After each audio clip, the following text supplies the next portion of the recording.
Hello दोस्तों, स्वागत है आप सबका आपके ही चैनल केयर्स स्टडी में। तो हमने पिछले वीडियो में आवेश के गुण तक देख लिए थे। फिर उसके बाद हमने कहा था कि अब नेक्स्ट वीडियो से कूलाम का नियम। ठीक है, तो कूलाम का नियम जानने से पहले थोड़ा सा पीछे हम ये बताना चाहते हैं कि देखिए, जैसे हमने पीछे आवेश का एक गुण देखा था, तो आवेश का हमने कई सारे गुण देखे थे। तो उसमें एक गुण था कि अगर समान प्रकृति के आवेश रहते हैं, यदि आवेश के प्रकृति समान है तो एक दूसरे को प्रतिकर्षित करते हैं, और यदि उनके प्रकृति विपरीत है तो एक दूसरे को आकर्षित करेंगे। इसका मतलब क्या था कि हमने बताया था कि अगर दोनों धनावेश हैं, ये एक आवेश और ये दोनों आवेश यदि धनावेश हैं तो एक दूसरे को प्रतिकर्षित करेंगे। क्यों? क्योंकि इन दोनों की प्रकृति समान है, ये भी धनात्मक है, ये भी धनात्मक। अच्छा, अगर ये दोनों ऋणावेश है तो ये भी प्रतिकर्षित करेंगे।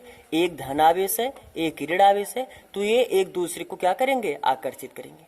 अच्छा, हमने आपको ख्याल होगा कि पहले वीडियो में हम आपको बताए थे कि आकर्षण और प्रतिकर्षण, अगर कोई दो वस्तु एक दूसरे को आकर्षित करते हैं या प्रतिकर्षित करते हैं, इसका मतलब वो आकर्षित और प्रतिकर्षित कब करेंगे?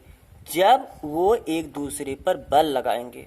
अर्थात अगर जब कोई एक आवेश किसी दूसरे आवेश को आकर्षित करे या प्रतिकर्षित करे, इसका मतलब एक आवेश दूसरे आवेश पर बल लगा रहा है या दूसरा आवेश पहले आवेश पर बल लगा रहा है।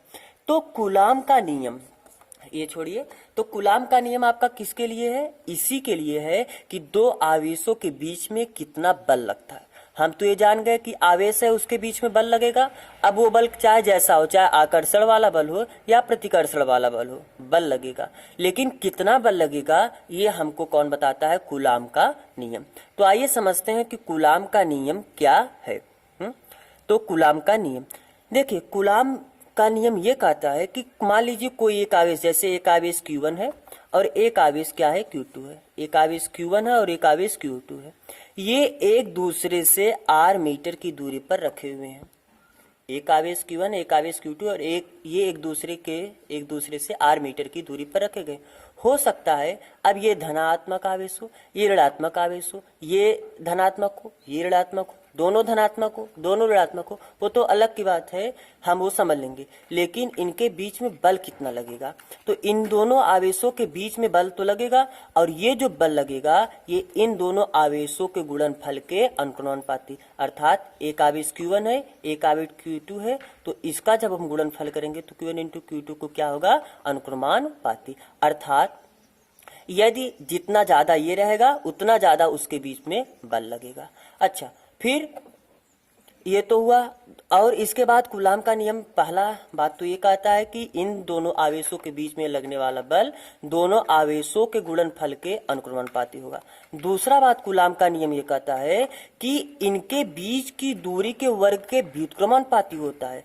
क्या? इनके बीच में लगने वाला बल, तो इनके बीच में जो लगने वाला बल F होगा तो वो क्या होगा? व्युत्क्रमानुपाती होगा। किसके? इनके बीच की दूरी के वर्ग के। तो व्युत्क्रमानुपाती है तो इसलिए हम 1/5 लिखेंगे, और अनुक्रमानुपाती है तो हम सीधा सीधा क्या लिखे थे? ऊपर लिखे थे, मतलब ऊपर लिखेंगे। और व्युत्क्रमानुपाती इसलिए हमको हर में कर लिखना पड़ रहा है।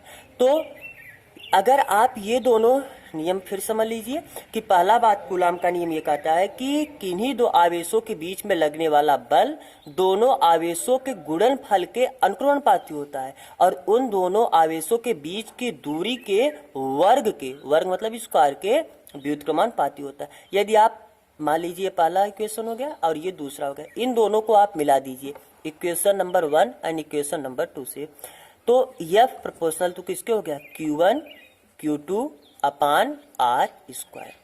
अच्छा, अगर ये प्रोपोर्शनल का साइन हटेगा तो एक आएगा नेतांक, हम जिसको नाम दे रहे हैं K। तो F बराबर, ये प्रोपोर्शनल का चिन्ह हटा तो एक कांस्टेंट आया K Q1 Q2 अपान R स्क्वायर ना। अच्छा, ये बताइए, ये जो K है ये क्या है? इस किसके जगह पे आया? इस अनुक्रमानुपाती के चिन्ह के जगह पे आया, इसलिए इसको क्या बोला जाएगा? अनुक्रमानुपातिक नियतांक। अनुक्रमानुपातिक नियतांक ये क्या है? एक नियतांक है ना। कौन सा नियतांक? अनुक्रमानुपातिक नियतांक। इस k का वैल्यू कितना होता है 9 गुणे 10 घाते 9। अच्छा, अगर इसका मात्रक चाहिए तो देखिए इस इक्वेशन से अगर हम इसका मात्रक निकालना चाहें तो इस इक्वेशन से k बराबर हम क्या लिख सकते हैं, एफ आर स्क्वायर बटे Q1 Q2। ये k यहीं पर रहेगा, ये Q1 Q2 एफ के नीचे आ गया और ये r जो बटे में था वो ऊपर चला गया, तो इतना। अच्छा, k का मात्रक चाहिए तो k का मात्रक क्या, f का मात्रक, f क्या है बल और r क्या है दूरी, तो दूरी का वर्ग है। तो इसका अगर हमको मात्रक लिखना होगा तो मात्रक हम क्या लिखेंगे, बल का मात्रक कितना होता है न्यूटन, और r तो दूरी है, दूरी का मात्रक मीटर होता है, और मीटर का square metre square, newton metre square बटे Q1 और Q2। ये क्या है आवेश, आवेश का मात्रक कूलाम और इसका भी मात्रक क्या है कूलाम, तो कूलाम और कूलाम मिलके कितना क्या हो जाएगा कूलाम स्क्वायर, कूलाम स्क्वायर। तो यहां तक तो 9 k का मान कितना हो गया, 9 गुणे 10 घाते 9 न्यूटन मीटर स्क्वायर अपान कूलाम स्क्वायर। ठीक। अच्छा, k का अब ये k होता क्या है, थोड़ा और k के बारे में आइए हम जानते हैं। ये जो k है, k का वैल्यू होता है 1/4 pi epsilon naught, 1/4 pi epsilon naught. Epsilon naught क्या होता है, इप्सिलॉन नॉट को हम क्या बोलते हैं, निर्वात की वैद्युतशीलता, निर्वात की वैद्युतशीलता ना, आपको समझ में आ गया। ये इप्सिलॉन नॉट क्या होता है, निर्वात की वैद्युतशीलता ना। अच्छा, अगर हम इस k का मान 1/4 पाई इप्सिलॉन नॉट इस इक्वेशन में रखें तो f का वैल्यू क्या हो जाएगा, f बराबर, तो हम f की जगह क्या रख सकते हैं, जहां k था वहां पर हम क्या रख रहे हैं 1/4 पाई इप्सिलॉन नॉट, तो 1/4 pi epsilon naught Q1 Q2 upon r square. हम f की जगह ये f का हमको तो एक फार्मूला मिला, f बराबर k Q1 Q2 upon r square ना। अच्छा, फिर और हम f की जगह एक और क्या लिख सकते हैं 1/4 pi epsilon naught Q1 Q2 upon r square. अच्छा, अगर हमारा ये जो दोनों आवेश, आप देखिए ये जो दोनों आवेश है Q1 Q2 जिसको हम r मीटर की दूरी पे रखे हुए हैं, यदि इसको हम ऐसे माध्यम में रखते, मान लीजिए कि यदि ये y में रखा गया है तब तो यही आपका चलेगा, लेकिन ये ऐसे माध्यम में रखा गया है जिसका परावैद्युतांक k हो ना। अगर हमारा आवेश एक ऐसे माध्यम में रखा गया है जिसका परावैद्युतांक कितना हो k हो, तब ये हम जो F है मतलब इन आवेशों के बीच लगने वाला जो बल होगा वो किसके बराबर होगा 1/4 पाई इप्सिलॉन नॉट k। ये k क्या है, आवेश जिस माध्यम में रखा गया है उस माध्यम का परावैद्युतांक है। तो और ऊपर वो वैसे रहने वाला है Q1 Q2 upon r square. तो आपको सबका वैल्यू इप्सिलॉन नॉट का वैल्यू समझ में आ रहा है। इप्सिलॉन नॉट क्या है, इप्सिलॉन नॉट क्या है निर्वात की वैद्युतशीलता, और k क्या है k क्या है माध्यम का परावैद्युतांक, माध्यम का परावैद्युतांक। ठीक ना, तो यहां तक माध्यम का परावैद्युतांक। अच्छा, इस सब का वैल्यू अगर आपको सवाल पूछेगा तो आपको दिएगा ना, k का वैल्यू आपको दिया रहेगा कि सवाल में। इप्सिलॉन नॉट का वैल्यू अभी हम देखेंगे, इप्सिलॉन नॉट का मात्रक, इप्सिलॉन नॉट का बीमा और इप्सिलॉन नॉट का आंकिक मान। जैसे k का मान हमने देखा 9 गुणे 10 घाते 9 होता है, वैसे भी हम देखेंगे कि इप्सिलॉन नॉट का मान कितना होगा। तो ये सब वैल्यू आपको पेपर में जब सवाल देगा तो आपको वैल्यू दिया रहता है, लेकिन यदि आप याद करे रहेंगे तो और अच्छी बात है। और ध्यान रहे इप्सिलॉन नॉट का मात्रक है और इप्सिलॉन नॉट का बीमा आपसे पूछता है, इसलिए हम इसका बीमा और मात्रक अब निकालते हैं। अच्छा, अब हम देखते हैं इप्सिलॉन नॉट का मात्रक और इसकी बीमा भी देखेंगे और इसका आंकिक मान भी देखेंगे। अच्छा, इसके पहले अभी हमने एक फार्मूला देखा, यह बराबर 1/4 pi epsilon naught Q1 Q2 upon r square. ये किसके जगह पे आया, अच्छा हम ये बताइए 1/4 पाई इप्सिलॉन नॉट का अगर हमको वैल्यू लिखना हो तो यह और ये जो आर स्क्वायर है इधर जाएगा, भाग में है तो उधर आके गुणा हो जाएगा, और ये जो ऊपर है या पक्षांतर जब करेंगे तो नीचे हो जाएगा, और इधर क्या आ जाएगा 1/4 पाई इप्सिलॉन नॉट। अच्छा, हमको इप्सिलॉन नॉट का मात्रक चाहिए तो इप्सिलॉन नॉट को आप एक जगह रखिए, बाकी सबको एक जगह रखिए। इप्सिलॉन नॉट को आप उधर ले जाइए और इधर कितना है 1/4 पाई, ये Q1 Q2 ऊपर ले जाइए Q1 Q2, और ये जो है F R स्क्वायर। तो अगर हमको इप्सिलॉन नॉट का मात्रक चाहिए तो हमको इन सब का मात्रक लिखना पड़ेगा, और इन सब का मात्रक आइए देखिए कितना होता है। इप्सिलॉन नॉट का हमको क्या चाहिए, इप्सिलॉन नॉट का मात्रक। तो ये बताइए 4 पाई एक कांस्टेंट राशि है, अचर राशि है, अचर राशि का तो कोई मात्रक होता नहीं है। Q1 क्या है, एक आवेश है, Q2 भी क्या है, एक आवेश है, आवेश का मात्रक कूलाम, इस आवेश का मात्रक कूलाम, कूलाम और कूलाम मिलके कितना हो जाएगा, कूलाम स्क्वायर। अच्छा F क्या है, बल का मात्रक न्यूटन, और R क्या है, दूरी का वर्ग कर, दूरी का मात्रक कितना होता है, मीटर, और मीटर का वर्ग मीटर स्क्वायर। तो इप्सिलॉन नॉट का मात्रक हमको मिल गया क्या, कूलाम स्क्वायर अपान न्यूटन मीटर स्क्वायर। अच्छा, हमको अगर अब निकालना हो इप्सिलॉन नॉट का बीमा ना, या विमीय सूत्र, तो देखिए इप्सिलॉन नॉट का हमको क्या चाहिए, अब विमीय सूत्र। तो विमीय सूत्र निकालना है। हमने अभी उस दिन जब आवेश आपको पढ़ाया था तो हमने बताया था कि आवेश का मात्रक ही ये कूलाम क्या है, आवेश का ही मात्रक है। तो आवेश का बीमा उस दिन हमने आपको बताया था ना पहले लेक्चर में, AT। तो कूलाम स्क्वायर है तो कितना हो जाएगा, A स्क्वायर टी का, क्योंकि एक कूलाम मतलब आवेश का तो बीमा AT होता है, और यहाँ पर दो आवेश का यह मात्रक लिखा है तो दो आवेश का A स्क्वायर टी स्क्वायर होगा। अच्छा, और न्यूटन बल का मात्रक, न्यूटन किसका मात्रक है, बल का, तो बल का बीमा कितना होता है, M/L(T)⁻²। एक मिनट बस आप रुकिए, अभी हम बल का बीमा अच्छे से कैसे आया निकाल के आपको दिखाते हैं।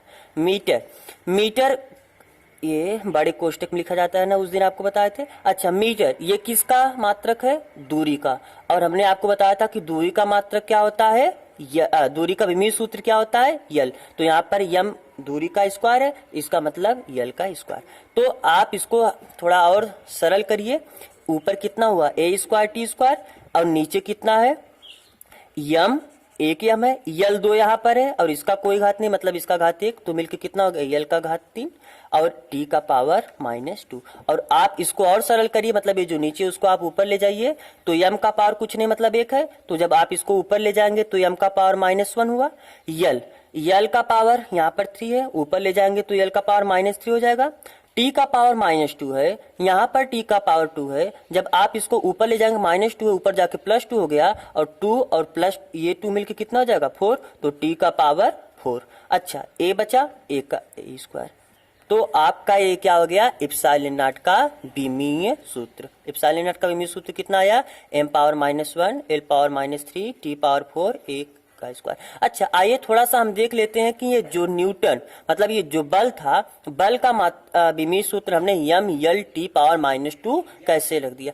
देखिए हमने बताया था कि ये पूरा 11th का टॉपिक है ना, तो आप इसको 11th वाला कुछ पढ़ लेंगे तो ज्यादा अच्छा रहेगा, ज्यादा समझ में, क्योंकि पूरे फिजिक्स में हर चैप्टर में पूरा शुरू से लेके अंत तक जितने चैप्टर्स हैं, हर चैप्टर्स में आपको बहुत सारे राशि मिलेंगे, और जितनी राशियां मिलेंगी, कोई भी जब नया राशि मिलेगा उसका आपको विमीय सूत्र, सबका तो विमीय सूत्र आप याद नहीं कर सकते हैं, सबका मात्रक तो आप याद नहीं कर सकते हैं, इसलिए आपको मात्रक और विमीय सूत्र निकालना आना चाहिए। तो आइए अब हम देखते हैं कि इसका हम बल का विमीय सूत्र M/L(T)⁻2 कैसे हुआ। देखिए बल क्या होता है, F बराबर हम यम में मतलब मास या द्रव्यमान गुणे त्वरण।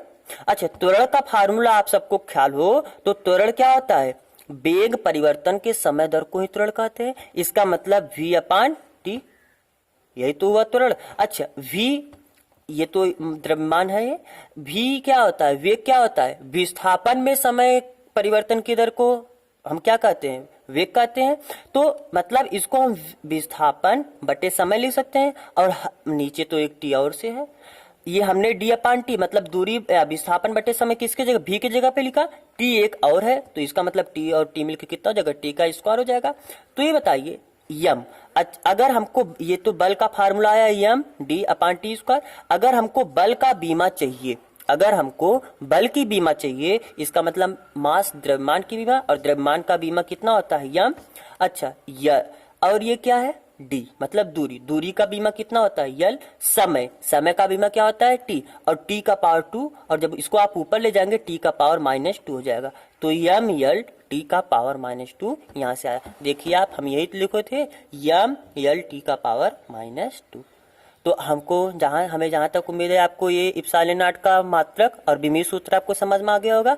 अब चलिए हम इसके आंकिक मान न्यूमेरिकल वैल्यू पे चलते हैं कि इप्सिलॉन नॉट का आंकिक मान क्या होता है। जैसे अभी हमने देखा कि के मतलब ये जो कांस्टेंट था, अनुपातिक नियतांक आया था कूलाम के नियम में, इसका वैल्यू कितना होता है 9 × 10⁹। तो अब हम देखते हैं कि इप्सिलॉन नॉट का भी इप्सिलॉन नॉट का आप याद रख सकते हैं। इप्सिलॉन नॉट का होता है 8.85 × 10⁻12। लेकिन आइए हम देखते हैं कि इसका आंकिक मान ये 8.85 × 10⁻12 कैसे आया। ठीक है, आइए देखते हैं। आइए अब हम देखते हैं इप्सिलॉन नॉट का आंकिक मान। अच्छा, इसके पहले हमने अभी देखा कि जो के होता है इसका आंकिक मान कितना होता है 9 × 10⁻9।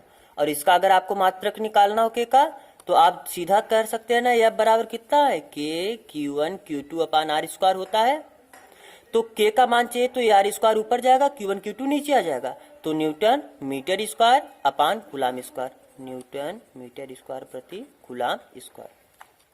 तो के जगह पे हमने अभी देखा था ना, के का वैल्यू हम कितना होता है 1/4 पाई इप्सिलॉन नॉट। के की जगह पे तो हमने 1/4 पाई इप्सिलॉन नॉट लिखा था।